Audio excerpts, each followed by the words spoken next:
welcome back, or welcome to my channel, and welcome to day 6 of Vidmas. And today we are reading the Naughty List. It's a Christmas creepypasta that I got from the Creepypasta wiki. I will link it in the description down below. But without further ado, let's get started. 12 seems to be the age when kids start putting the heart on their parents about the truth behind Santa. I was certainly no exception to this rule. How were Santa's elves able to make that video game I wanted in their workshop? I thought Nintendo owned Mario. Or how about the even infamous visiting every house in one night? Question: did the jolly man own some kind of time extending device? Or perhaps the most obvious question of all, how could they have lived for that long? A lot of people say he trains apprentices who take his place every few decades. Others claim he's just immortal.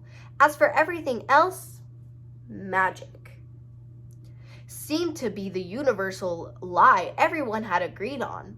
Whatever the case, I just went with the conclusion that it was my parents' doing. Of course, they'd deny it and claim ignorance if I confronted them, but it wasn't enough to dissuade my beliefs.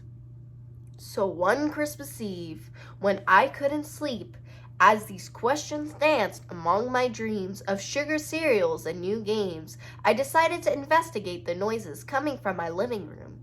This time, surely I would catch my dad or mom in the act of stowing presents under the tree. At least then they'd let me in on the truth. But as I entered the living room, I saw a man before me that I did not recognize. He was dressed in red and white, with a slightly overweight body. What is this? Cartman in red and white?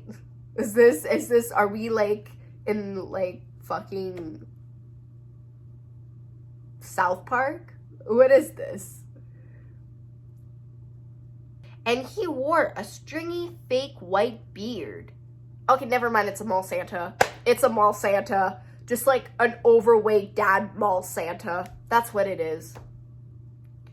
His hair, or what remained of it, was graying around the edges of his classic Santa hat. Never mind, it's not a dad, it's a grandpa. And his eyes were wide with fright as he dropped a present under the tree. Being the intuitive youth I was, I came to one of two conclusions. Either this was a home invader stealing my family's gifts, or the real Santa. I opened my mouth to scream, but the man rushed towards me and covered my mouth. Okay, never mind, this is a kidnapper. Shh, shh, he said, putting a finger to his mouth.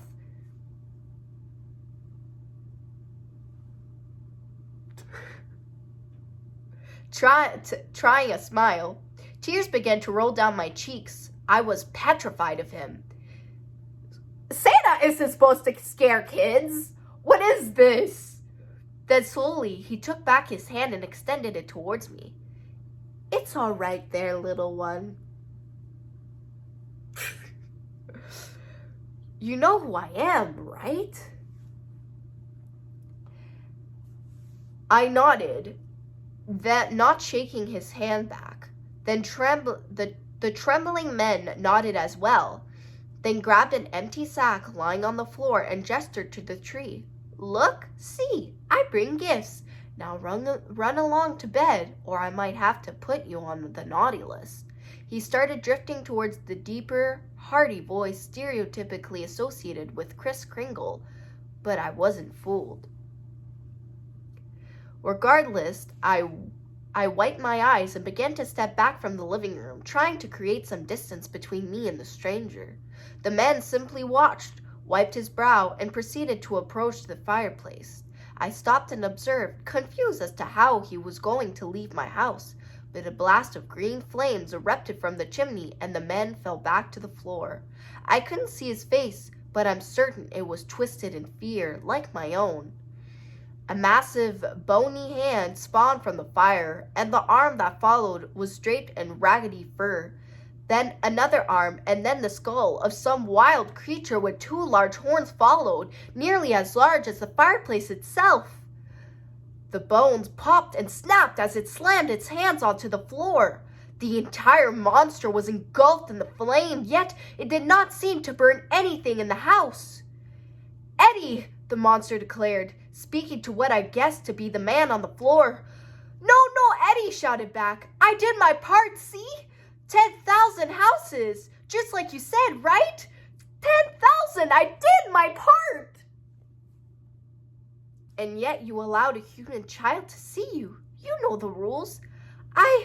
Look, I've learned my lesson. I'm sorry. I've made a mistake. Just let me go, please." I delivered all the, "Let you go? Did you let that woman go, Eddie? I don't seem to recall you letting her go. This was your second chance, and you've wasted it." "What are you going to do?" Eddie whispered. I could make out his quaking figure being overshadowed by the creature in the fireplace. The next sound heard was a crunch with a soft beginning and snapping finish. I jumped as the sound repeated a few times, finally letting out a shaky breath. I prayed in my head that it wasn't what I thought, but when the creature reared its head towards me, I saw the red and white pants hanging from its mouth as it chewed on Eddie's corpse, then watched it slurp up his legs with strands of spaghetti. I covered my eyes and tried to tell myself it wasn't real, it wasn't real, it wasn't real.